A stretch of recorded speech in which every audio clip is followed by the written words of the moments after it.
صفحہ 327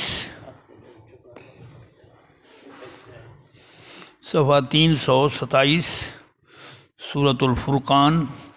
آیت نمبر 28 327 صفحے پر سورۃ الفرقان کی آیت نمبر 28 اعوذ باللہ من الشیطان الرجیم بسم اللہ الرحمن الرحیم یا ویلتا لیتنی لم اتخذ فلانا خلیلا لقد اضلنی عن الذکر بعد اذ جاءنی وکان الشیطان للانسان خذولا وقال الرسول یا رب ان قوم اتخذوا هذا القرآن مہجورا صدق اللہ العظیم۔ حضرات مکرم، کل والی آیات میں اس کا پس منظر میں نے بیان کیا کہ دو دوست تھے اور دونوں کافر تھے، مکہ سے تعلق رکھتے تھے۔ ان میں سے ایک کا نام تھا عقبہ بن ابی معیط۔ یہ شخص مالدار تھا، اس کی عادت تھی جب کبھی وہ باہر سے آتا تو اہل مکہ کی دعوت کرتا۔ اس کا ایک دوست تھا جس کا نام ابی بن خلف تھا۔ تو یہ اس شخص نے حسب معمول،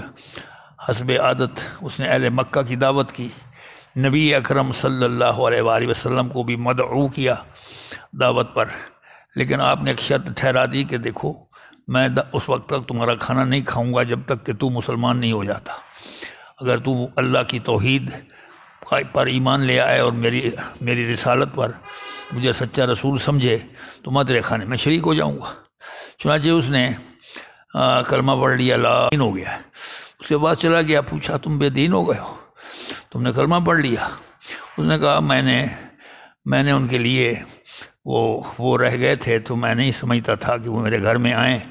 اور کھانے سے معروم جائیں، تو ان کی دلداری کے لیے میں نے کلمہ پڑھا تھا، دل سے نہیں پڑھا تھا۔ تو اس نے ایک شرط ٹھہرا دی، اس نے کہا دیکھو تو اگر مجھے راضی رکھنا چاہتا ہے تو جاؤ نبی علیہ وسلم کی خدمت میں کوئی بدتمیزی کو گستاخی کرو اور تب میں تو اس سے راضی ہوں گا۔ وہ گیا اس کے کہنے پر اور اس نے جا کے بدتمیزی کی، اور اس طریقے سے ان کی دوستی تو قائم رہی، لیکن وہ دائرہ اسلام سے خارج ہو گیا، کافر ہو گیا، پھر مرتد ہو گیا۔ آپ صلی اللہ علیہ وسلم نے اس کو کہہ دیا بس میں قتل کر دیتا اگر تو مکہ کی حدود سے باہر ہوتا۔ اور یہ دونوں شخص جو ہیں، یہ دونوں غزوہ بدر کے اندر قتل ہو گئے تھے سن 2 ہجری میں۔ اور یہ جو شخص تھا ابی بن خلف، اس کو تو رسول اکرم صلی اللہ علیہ وسلم نے خود قتل کیا تھا، ان کی تلوار سے یہ قتل ہوا تھا۔ تو ان کو سزا ملی، انجام ان کا ہوا دنیا کے اندر انجام بد، آخرت کے اندر اللہ تعالیٰ ان کا انجام جو یہاں بیان کیا۔ اب یہ شخص جو ہے اس کے بارے میں بہت سی باتیں ہوئیں، لیکن آج والی ان 3 آیات میں جو پہلی 2 آیتیں ہیں اس کا تعلق بھی اسی پس منظر سے ہے، اور اس کے اندر اللہ تعالیٰ فرماتے ہیں کہ وہ شخص جو ہے، یعنی جو عقبہ بن ابی معیط، وہ قیامت کے دن جب اس دوزخ کے عذاب کو دیکھے گا کہ وہ آتش زن ہوگا، وہ بھڑکتی ہوئی آگ ہوگی، اس میں ڈالا جائے گا، تو اس وقت اسے یاد آئے گا دنیا کے اندر، کاش کہ میں یہ شخص جو ہے جس نے مجھے گمراہ کیا تھا، اے کاش کہ میں اس کو اپنا دوست نہ بناتا۔ اس وقت اسے یہ پشیمانی ہوگی، یہ تکلیف ہوگی، لیکن اس وقت کی پشیمانی اور ندامت جو ہے اس کے کسی کام نہیں آئے گی۔ وہ صاف لفظوں میں اس وقت کہے گا کہ بلا شبہ میرے اس دوست نے، ابی بن خلف نے مجھے قرآن مجید سے بہکا کر، سیدھے رستے سے بھٹکا کر، نبی اکرم صلی اللہ علیہ وسلم کی نصیحت سے بدگمان کر کے مجھے پھر کفر کے اندھیرے میں دھکیل دیا، جبکہ قرآن مجید، جبکہ اللہ کے رسول کی نصیحت میرے پاس آ پہنچی تھی۔ اللہ تعالیٰ فرماتے ہیں یہ شیطان کا کام ہے، اس کا کارنامہ ہے کہ وہ انسان کو عین اس وقت چھوڑ جاتا ہے جب اس کو مدد کی سخت ضرورت ہوتی ہے۔ اس لیے شیطان کو خذول کہا گیا ہے۔ خذولہ اس کو کہتے ہیں جب مدد کی سخت ضرورت ہو تو وہ ساتھ چھوڑ جائے اور اس کی مدد نہ کرے۔ تو شیطان سے بڑھ کر اس لفظ کا مستحق کوئی بھی نہیں ہو سکتا۔ شیطان کا یہ کام ہے کہ وہ انسان کو بھٹکاتا ہے، بہکاتا ہے، پھسلاتا ہے، اس کے جو خیالات اور اس کی جو سوچیں ہوتی ہیں اس پر اثر انداز ہوتا ہے۔ وہ انسان کو بازو سے پکڑ کر، گریبان سے پکڑ کر برے کام کرنے کے لیے تیار نہیں کرتا، وہ صرف خیالات کو متاثر کرتا ہے۔ بالکل ایسے ہی جیسے کرونا ہمارے جسم میں داخل ہو کر پھیپھڑوں میں، اور جو انسان کا جو سیل کا نظام ہے اس کو سنبھال لیتا ہے، اس کو اپنی مرضی کے مطابق چلاتا ہے اور انسان بیمار ہو جاتا ہے۔ تو یہ سوچیں انسان کی جو ہیں ان کے زاویے بدل دیتا ہے، اس کی سوچوں کے زاویے صحیح ہیں تو یہ اس کو اپنی سوچوں کے مطابق بدل دے گا، پھر انسان کو اچھے خیالات کی بجائے برے خیالات آنے شروع ہو جائیں گے، اور ظاہر ہے کہ جب خیالات برے ہوں گے تو انسان کے افعال بھی برے ہو جاتے ہیں، اور اس طریقے سے یہ برائی کے اندر دھکیل دے گا۔ لیکن اس کا یہ عادت ہے کہ جب یہ کسی کو کسی برے کام کے اندر پھنسا دیتا ہے، کسی گناہ کے اندر ملوث کر دیتا ہے، عین اس وقت، اور جب وہ گناہ کر چکتا ہے، برائی پایا تکمیل کو پہنچتی ہے، تو وہ شخص جو برا کام کر رہا ہوتا ہے حیران ہو چکا ہوتا ہے، دنیا کے اندر بھی اور آخرت میں بھی۔ دنیا کے اندر ایک مثال اللہ تعالیٰ نے سورۃ انفال میں فرمائی کہ بدر کے موقع پر یہ آیا اور شیخ نجدی کی شکل میں انسانی صورت میں ابو جہل سے ملا، اور اس نے دیکھا کہ کفار کا 1000 کا لشکر صف آ رہا ہے۔ پوچھا یہ کیا مسئلہ ہے؟ کہنے لگے یہ ہمارے ہاں ایک شخص ہوا ہے اور وہ اسلام کا نعرہ لگاتا ہے کہ نیا دین اس نے گھڑا ہے، اور اس کو ختم کرنے کے لیے ہم یہاں موجود ہیں۔ تو سامنے وہ ان کے سپاہی ہیں، ان کی سپاہ ہے۔ تو کہنے لگا میں بھی ان سے بہت پریشان ہوں، میرا مشن بھی یہی ہے، اور میں فنون حرب کا بڑا ماہر ہوں، لڑائی کے طریقوں کا، میرے تجربات سے فائدہ اٹھایا جائے۔ تو ابو جہل نے غنیمت سمجھا کہ شخص مفت میں آ گیا، فنون حرب کا ماہر، اسے اپنے ساتھ ملایا، اپنی فوجوں کی اس کو معائنہ کرایا، اور پھر جب ہوا کہ آسمان سے فرشتے نازل ہونے لگے، جبرائیل علیہ السلام آ رہے ہیں، میکائیل علیہ السلام اور دوسرے فرشتے، اللہ تعالیٰ نے فرشتوں کے ذریعے سے مدد کی مسلمانوں کی۔ فرشتوں کو آتا دیکھ کر شیطان جو ہے گھبرایا، اپنی ایڑیوں پہ مڑا اور اس کو کہا کہ میں تجھ سے بری ہوتا ہوں، بری ذمہ لا تعلق ہوتا ہوں،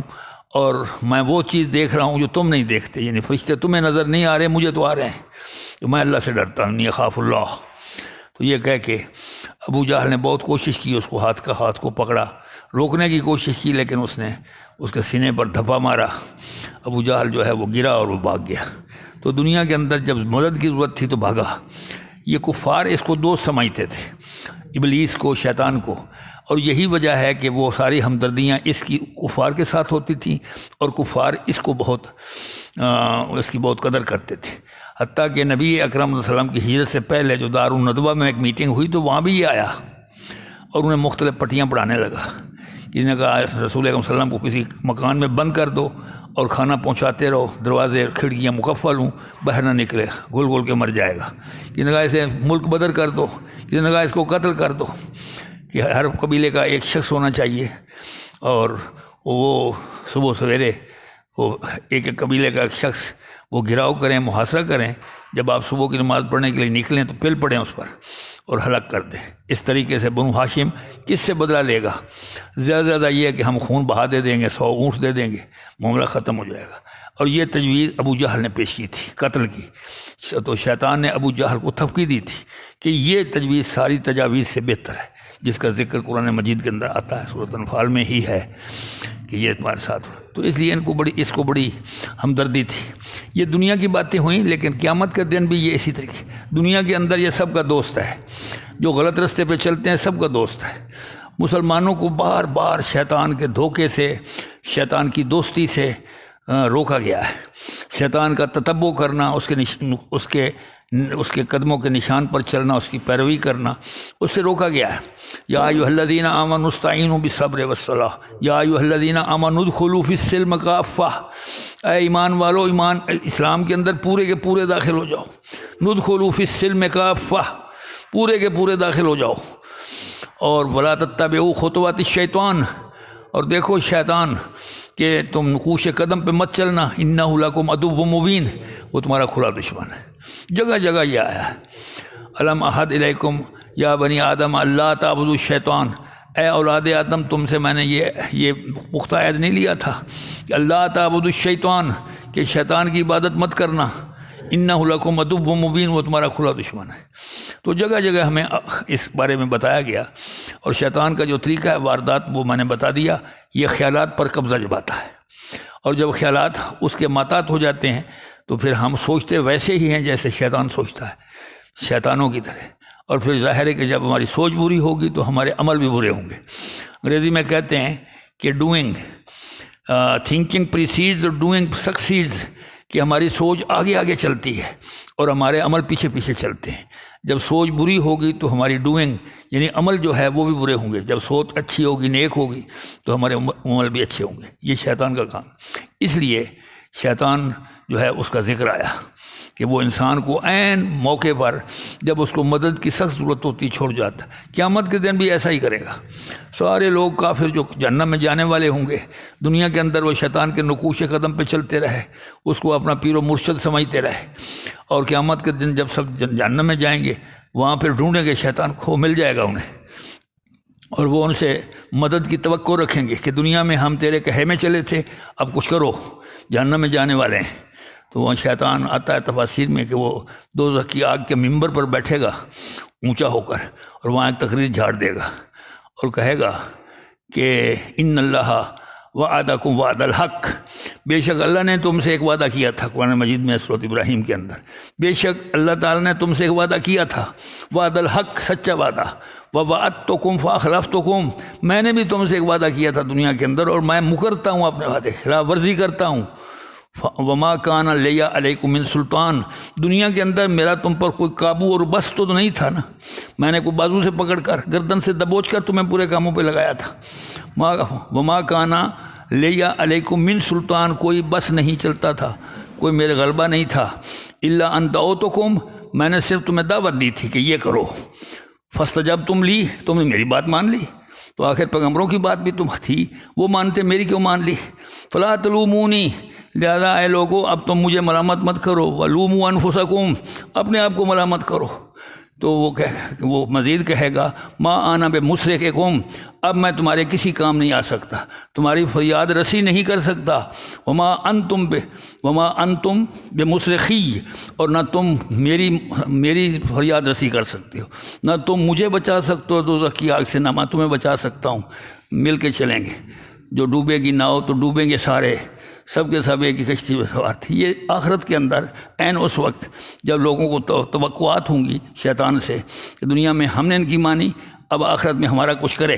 تو بھاگ جائے گا، مکر جائے گا، اخلفتکم، میں نے وعدہ توڑا چھوڑا۔ تو یہ شیطان کا کام، اس لیے یہاں خذولہ کا لفظ آیا، یہ اس کی تشریح ہو رہی تھی۔ اور تیسری آیت جو 30ویں ہے، اس کے اندر اللہ کے رسول صلی اللہ علیہ وسلم جو ہیں وہ اپنے رب سے شکایت کرتے ہیں کہ میری یہ قوم جو ہے اس نے اس قرآن مجید کو چھوڑ دیا ہے، یہ قرآن مجید، حاذا القرآن، یہ قرآن مجید جو آپ کے سامنے کھلا ہوا ہے، اس کو چھوڑ رکھا ہے، کئی اعتبار سے اس کو چھوڑ دیا، ترک کر دیا ہے، اس کو ناقابل التفات سمجھا ہے، اور اس کو تاکہ نسیاں پہ رکھ دیا۔ یہ اللہ کے رسول شکایت کر رہے ہیں، کس کے حضور؟ اللہ کے حضور، اور کس کے بارے میں؟ قرآن مجید کے بارے میں، اور قومیں اور اپنی قوم کے بارے میں۔ اب ذرا سوچیں کتنی بڑی یہ شکایت ہوگی۔ شکایت کرنے والے پر ڈیپینڈ کرتا ہے کہ وہ کون سی ذات ہے جو شکایت کر رہی ہے، اور جس ذات کے سامنے شکایت کی جا رہی ہے وہ اللہ کی ذات ہے، اور جس کتاب کے بارے میں شکایت ہو رہی ہے وہ قرآن مجید ہے۔ تو یہ قابل غور نقطہ ہے ہماری آیت نمبر 30 جو یہاں آئی ہے، اور قرآن مجید کے ساتھ ہم جو کر رہے ہیں انفرادی طور پر اور اجتماعی طور پر، فردن بھی اور اجتماعی طور پر اور قومی سطح پر بھی ہم نے قرآن مجید کو چھوڑ رکھا ہے، اور بین الاقوامی لیول پر بھی چھوڑ رکھا ہے۔ یہ کتاب ہدایت ہے، تشریح اپنی جگہ پر ہوگی۔ تو یہ خلاصہ تھا ان آیات کریمہ کا۔ فرماتے ہیں یا ویلتا، یا ویلتا، ویل اس کے اندر آیا ہے۔ ویل کا لفظ جو ہے اس کا معنی خرابی، تباہی، ہلاکت ہے۔ ویل دوزخ کی ایک وادی کا نام بھی ہے ویل، اور یہ وہاں بولا جاتا ہے کہ اچھا لفظ نہیں ہے، برے معنوں میں ہوتا ہے۔ جہاں اللہ تعالیٰ نے کسی کی تباہی اور ہلاکت کی بات کرنی ہو تو وہاں کہتے ہیں ویل للکافرین، کہ کافروں پر من عذاب شدید، سخت عذاب کے بارے میں کافروں کے لیے بڑی تباہی اور خرابی ہے۔ ویل للمطففین، کہ وہ لوگ جو کم ناپنے تولنے والے ہوتے ہیں، ناپنے اور تولنے دونوں میں کمی کرتے ہیں، ان کو مطففین کہتے ہیں، ان کے لیے بڑی خرابی ہے، بڑی تباہی ہے۔ لہذا پورا ناپو تولو۔ ایک قوم حضرت شعیب علیہ السلام کی جو مدین میں رہتی تھی، وہ کم ناپنے تولنے کی وجہ سے ہی تباہ ہو گئی تھی۔ تو اگر ہمارے اندر وہ ہے، گزوں سے کپڑا ناپنا ہے، یا کسی برتن سے دودھ ناپنا ہے، یا وزن کرنا ہے ترازو پر، یہ ساری چیزیں اس میں تطفیف میں آ جاتی۔ اس لیے یہ صورت جو مطففین ہے 30ویں پارے میں، اس کی پہلی آیت ہے۔ یہ یا ویلا تھا، تو اس کے ساتھ تا جو لگا ہوا ہے وہ میں آئے افسوس یا خرابی ہے میری، تباہی ہے میرے لیے، ہلاکت ہے میرے لیے، لیتنی، یہ لیتنی جو ہے یہ کلمہ ہے تأسف ہے افسوس کے لیے، اے کاش کہ میں، اس میں نیم میں کے لیے آتا ہے۔ ویل جو ہے وہ تا کے ساتھ بھی آتا ہے اور نا کے ساتھ بھی آتا ہے، جب نا کے ساتھ آئے تو جمع آتا ہے، یا ویلنا من بعثنا من مرقدنا، جیسے سورہ یاسین میں آتا ہے،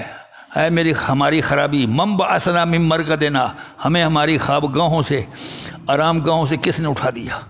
یہ وہ کہیں گے جب اللہ تعالیٰ سور کے حکم پر حضرت اسرافیل علیہ السلام سور پھونکیں گے اور قبریں پھٹیں گی، لوگ نکل آئیں گے، تو یہ اٹھتے ہی کہیں گے ہم بڑے آرام سے سو رہے تھے، آرام کر رہے تھے، قبروں کے اندر لیٹے ہوئے تھے، اٹھا کس نے دیا، ڈسٹرب کس نے کیا، من بعثنا من مرقدنا۔ تو اللہ تعالیٰ فرمائے گا ھذا ما وعد الرحمن، یہ وہ وعدہ ہے جو رحمان نے تم سے کیا تھا کہ ایک دن تم نے جی کر اٹھنا ہے، دوبارہ بھی اٹھنا ہے۔ وصدق المرسلون، اور پیغمبروں نے اپنے زمانے میں سچی بات ہی تو کہی تھی، تم نے ان پر کان ہی نہ دھرا۔ یہ ساری باتیں یا ویلتا میں آ گئی۔ لیتنی، کاش کہ میں، لیتا کا معنی کاش کہ میں، لم اتخذ، کاش کہ میں اختیار نہ کرتا، میں نہ پکڑتا، اتخذ، اتخذ یتخذ اتخاذ ہے، اتخذ تھا، لم آنے کی وجہ سے زال پر جزم آ گئی۔ لم جو ہے وہ جازمہ ہوتا ہے، جزم دیتا ہے، 5 جگہ مضارع میں 5 جگہ پر جزم دیتا ہے۔ لم اتخذ، اے کاش کہ میں نہ بناتا، میں اختیار نہ کرتا، فلانن، فلاں شخص کو خلیلہ دوست، اے کاش کہ میں فلاں شخص کو اپنا دوست نہ بناتا۔ یہ عقبہ بن ابی معیط کہیں گے قیامت کے دن، فلاں سے کون مراد ہے، فلاں نام نہیں لیا، لیکن اس سے مراد وہی ابی بن خلف ہے۔ فلان کا معنی نام کیوں نہیں لیا؟ اس لیے ایک تو قرآن مجید کا مزاج نہیں ہے کہ وہ کافروں کے نام لے کر کرے، صرف ابو لہب کا نام موجود ہے، کسی اور کا نہیں ہے، کیونکہ وہ انتہا کو پہنچا ہوا تھا، ورنہ نام نہیں ہے۔ پچھلے کافروں کا تو ہے، فرعون کا ہے، حامان کا ہے، ان کا نام تو موجود ہے، لیکن امت محمدیہ کی آپ صلی اللہ علیہ وسلم کے زمانے میں صرف ابو لہب کا نام موجود ہے۔ تو یہاں اس لیے نام علماء تفسیر لکھا کہ فلانن کا کہہ دیا، تاکہ اس کا معنی مفہوم وسیع رہے کہ ہر دور میں برے دوستوں سے بچو، برے دوستوں سے۔ دوست بنانا جو ہے وہ بڑا آسان ہے، ہر شخص آپ کی دوستی کا ہم جو دم بھرے گا، لیکن دیکھنا یہ ہے کہ شرعی نقطہ نظر سے وہ خود کس رستے پر ہے، دیکھنا یہ ہوگا کیا وہ خود گمراہ تو نہیں، اگر وہ گمراہ ہے تو وہ آپ کو گمراہ کر دے گا، اور وہ اسی طرح کرے گا جیسے شیطان خیالات کو متاثر کرتا ہے۔ دوست آپ کے ساتھ بیٹھے گا، چائے پیے گا، بسکٹ کھائے گا، بحث ہوگی، مواسا ہوگا، دلائل ہوں گے، نتیجہ یہ ہوگا کہ وہ آپ کے خیالات کو متاثر کر کے اپنے خیالات کے مطابق کر دے گا اور آپ پٹری سے اتر جائیں گے۔ اس لیے دوستوں کے اندر دوستوں کا چناؤ، انتخاب، میں نے کل ایک حدیث سنائی تھی کہ الرجل علی دین خلیلہ، کہ ایک شخص جو ہے وہ اپنے دوست کے دین پر چلتا ہے، لہذا فَلْيَنْظُرْ أَحَدُكُمْ مَنْ يُخَالِلْ، تو ہر شخص کو یہ چاہیے کہ وہ دوست کس کو بنا رہا ہے اس کو دیکھے، دنیاوی اعتبار سے مفید ہے، دینی اعتبار سے مفید ہے، دنیا کی بات چھوڑو، دنیا میں تو مصلحتیں اکٹھی کر دیتی، لیکن آخرت کو برباد کرنے والے دوستوں سے بچنا چاہیے۔ اور وہ دوست کون ہوتے ہیں؟ اس میں شیطان سر فہرست ہے، جنوں میں سے بھی ہیں، من الجنۃ والناس، جیسا کہ الذی یوسوس فی صدور الناس، کہ شیطان جو ہے وہ لوگوں کے سینوں کے اندر وسوسے ڈالتا ہے، من الجنۃ والناس، جنوں میں سے بھی ہے اور انسانوں میں سے بھی ہیں۔ تو جو جنی شیطان ہیں وہ نظر نہیں آتے، لیکن جو انسی شیطان ہیں وہ تمہارے دوست ہوتے ہیں، ہمارے بھائی بند ہوتے ہیں، ہمارے احباب ہوتے ہیں، ہمارے رشتہ دار ہوتے ہیں، لیکن وہ بھی کسر اٹھا نہیں رکھتے۔ تو اس لیے یہ دنیاوی اعتبار سے مولانا روم اس بارے میں فرماتے ہیں کہ صحبت جو ہے، صحبت، ساتھ، رفاقت، ہم نشینی، وہ بڑی ضروری ہے کہ اس شخص کی اختیار کی جائے جو نیک ہو، طبعاً نیک ہو، عملاً نیک ہو، اور اگر وہ بدکماش ہے، اگر وہ اشرار ہے تو اس کی صحبت اختیار نہیں کرنی چاہیے۔ علماء نے یہ فتویٰ دیا ہوا ہے کہ وہ لوگ جن کی صحبت الاشرار جو ہے وہ واجب الترک ہے۔ یہ مسئلہ ہے کہ جو اشرار، شریر کی جمع ہوتی ہے، شریر لوگ جو ہوتے ہیں ان کی صحبت جو ہے واجب الترک، اس کو ترک کر دینا، چھوڑ دینا، وہ واجب ہو جاتا ہے، ضروری ہو جاتا ہے، کیونکہ وہ اپنے رنگ میں رنگتے ہیں انسان کو۔ مولانا روم فرماتے ہیں صحبت صالح ترا صالح کند، صحبت طالح ترا طالح کند، کہ نیک آدمی کی صحبت میں بیٹھو گے تو وہ تمہیں صالح بنا دے گا، اور طالح تو ایسے، اور برے آدمی کی صحبت میں بیٹھو گے تمہیں برا بنا دے گا۔ لہذا صحبت صالح ترا صالح کند، صحبت طالح ترا طالح کند۔ مولانا روم نے تمثیلاً ایک بات کہی ہے کہ جو اچھے لوگ ہوتے ہیں ان کی صحبت، نیکوں کی صحبت، اللہ والوں کی صحبت، اللہ والوں کی مجلس ایسی ہوتی ہے جیسے کستوری کی دکان، کہ آپ کستوری کی دکان پہ جا کے بیٹھیں گے، کستوری نہ بھی خریدنا چاہیں تھوڑی دیر کے لیے بیٹھیں گے تو آپ کو کستوری کی اور عطر کی اور عنبر کی خوشبو جو ہے وہ آپ کو معطر کرتی رہے گی، آپ کو خواہ مخواہ بغیر پیسوں کے وہ آئے گی۔ مدینے کے اندر ہم گئے تو ایک خوشبو والی دکان پر گئے، ابھی دکان میں داخل نہیں ہوئے تھے، سڑک پر تھے کہ جناب اس کی خوشبو سڑک پر آ رہی تھی، سونگ کر ہم سڑک پر آئی، تو اتنی وہ اچھی خوشبوئیں جو ہوتی ہیں وہ پھیلتی ہیں۔ تو وہ فرماتے ہیں کہ کستوری کی دکان ہے، تم اس سے خوشبو اور عطر جو خریدو گے نہیں، لیکن یہ کہ تمہیں خوشبو آئے گی اور تم اس سے اپنے مشام جان کو معطر کر لو گے، تمہیں فرحت حاصل ہوگی، راحت حاصل ہوگی۔ لیکن جو بروں کی صحبت ہوتی ہے وہ لوہار کی دکان ہوتی ہے، لوہار کی دکان وہ بٹی ہوتی ہے، اس میں کوئلے ڈالتے ہیں، لکڑی ڈالتے ہیں، پھر دھونکنی چلاتے ہیں، تو اس کی وجہ سے وہ چنگاریاں اڑتی ہیں، چنگاریاں اڑ کر انسان کے کپڑوں پر پڑیں گی اور جہاں وہ چنگاری پڑے گی سوراخ ہو جائے گا۔ یہ وجہ ہے کہ ان کے کپڑوں میں سوراخ ہوتا ہے، بالکل ایسے جیسے ویلڈنگ کرنے والوں کی کپڑوں کے اندر سوراخ ہوا ہوا تو وہاں بھی چنگاریاں اڑتی ہیں، حتیٰ کہ ویلڈنگ والے جو اینک استعمال نہیں کرتے ان کی آنکھوں میں بھی سوراخ ہوئے ہوتے ہیں، اوپر والی جھلی پھٹی ہوتی ہے، آپ دیکھیں گے ان کی آنکھیں داغدار ہیں، وہ اتنے بیوقوف ہوتے ہیں کہ اینک نہیں استعمال کرتے، وہ آنکھوں میں پڑی اور اوپری جھلی کو جلا دیا، تو نشانات ہوتے ہیں۔ تو اس لیے ہمیں نیک لوگوں کی صحبت کو اختیار کرنا چاہیے، وہاں سے خوشبو اور عطر، وہاں سے اچھی باتیں ملیں گی۔ شیخ سعدی رحمۃ اللہ علیہ نے بڑا خوب کہا صحبت کے بارے میں، بہت اچھا لکھا اس نے، گلستان کے اندر وہ لکھتے ہیں دیباچہ میں، وہ کہتے ہیں کہ ایک دن ایک دوست نے مجھے ایک خوشبودار مٹی دے دی، دوست نے مٹی دی تھی بڑی خوشبودار، گلے خوشبوئے در حمام روزے رسید از دست محبوب بدستم، کہ خوشبودار مٹی ایک دن میرے ایک دوست کے ہاتھ سے میرے ہاتھ میں پہنچی، ازو گفتم، تو میں نے مٹی کو مخاطب کرتے ہوئے کہا، ازو گفتم کہ مشکی یا عبیری، کہ تو کستوری ہے یا عنبر ہے، کہ ازبوئے دل آویز تو مستم، کہ میں تیری دلکش اور دل آویز خوشبو سے مست ہوا جا رہا ہوں، تو ہے کیا، کستوری ہے عنبر ہے؟ بے گفتہ، مٹی نے جواب دیا، بے گفتہ من گلے ناچیز بودم، کہ میں تو ایک حقیر سی مٹی تھی، گلے ناچیز، گل میں مٹی، میں من گلے ناچیز بودم، کہ میں تو ایک حقیر سی مٹی تھی، وہ لیکن مدت بگل نشستم، لیکن میں کچھ عرصے کے لیے ایک گلاب کے پھول کے ساتھ رہی ہوں، گلاب کے پھول کے ساتھ، وہ لیکن مدت بگل نشستم، کہ گلاب کے پھول کے ساتھ رہی ہوں، جمالے ہم نشین در من اثر کرد وگرنہ من ہما خاکم کے ہستم، یہ میرے ہم نشین کا کمال ہے، گلاب کے پھول کا کمال ہے کہ میں اس کے ساتھ رہی ہوں، اس نے اپنی خوشبو میرے اندر ملا دی اور میں خوشبودار ہو گئی، ورنہ میں تو وہی مٹی ہوں جو پاؤں کی طرح پامال ہوتی رہتی ہوں۔ یہ صحبت کے بارے میں بات بتا رہی ہے کہ مٹی نے صحبت اختیار کی گلاب کے پھول کی، اس میں گلاب کے پھول کی خوشبو آنے لگی، تو نیک لوگوں کے ساتھ بیٹھیں گے تو نیک اعمال، نیک اچھی باتیں سننی پڑیں گی، سننے کو ملیں گی، تو صحبت کا بڑا اثر ہوتا ہے۔ مسلمان جو ہیں وہ آپ صلی اللہ علیہ وسلم کی صحبت میں رہ کر صحاب بن گئے، اصحاب بن گئے، اصحاب صحبت سے ہے، آپ کے ساتھ بیٹھے، آپ سے مصاحبت اختیار کی، آپ کی ہم نشینی میں بیٹھے، تو یہ بہت ضروری ہوتا ہے۔ اس لیے اس شخص نے جو عقبہ بن ابی معیط تھا، اس کی صحبت، اس کا دوست جو تھا وہ تو تھا ابی بن خلف، اس کی جانشینی ہم نشینی نے مل کر بیٹھنے نے اس کو تباہ کر دیا، دوزخ میں بھیج دیا، چنگا بلا اس نے کلمہ پڑھا تھا، مسلمان ہوا تھا، مرتد کر کے رکھ دیا، تو اس کے اندر بہت بڑا سبق ہے۔ اگلی بات یہ فرمائی کہ اس نے کہا کہ اے کاش میری تباہی، اے کاش کہ میں فلاں شخص کو اپنا دوست نہ بناتا، یہ حسرت بڑا انداز ہے جو قیامت کے دن وہ اختیار کرے گا، لیکن وہاں کی حسرت جو ہے وہ اس کے زخم کو منتمل نہیں کر سکے گی، اس کے نقصان کا مداوع نہیں کر سکے گی۔ لقد اضلنی، وہ مزید کہے گا عقبہ بن ابی معیط، لقد اضلنی، بے شک گمراہ کر دیا مجھے، اضل یضل اضلال، مجھے گمراہ کر دیا، کس نے؟